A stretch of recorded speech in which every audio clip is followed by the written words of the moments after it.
ఈ శివాలయంలో అర్చకుడు అన్నారు, నువ్వు కూడా వచ్చేసేయి మాతో అన్నారు. అంటే ఆయన అన్నాడు, నేను వెళ్ళిపోతే శివుడికి అన్నం ఎవరు పెడతారన్నాడు. ఇది భక్తి అంటే. అందరూ వదిలిపెట్టేశారు ఊరు, ఈయన వదిలిపెట్టేయచ్చు, కానీ ఈయన బతకడం కాదు, ఆ గుళ్ళో శివుడు బతకాలి.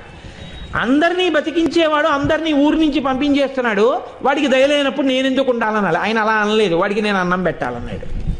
ఇదే భక్తి అంటే అని ఉండిపోయాడు. అందరూ వెళ్ళిపోయారు. ఈయన ఊరు మొత్తం మీద ఒక్కడే ఉండడం అంటే మీరు ఆలోచించండి ఎలా ఉంటుందో. ఇప్పుడు పక్కింటికి వెళ్ళి అడుగుదామంటే కూడా ఎవరు లేడు, మాట్లాడడానికి కూడా ఎవడో ఉండడం. ఎవరున్నారు? శివుడే ఉన్నాడంతే నమ్ముకున్నవాడు.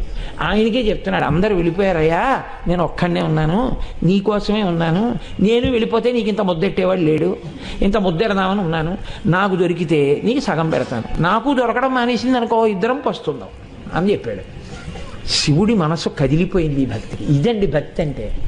నేను అందుకే తరచూ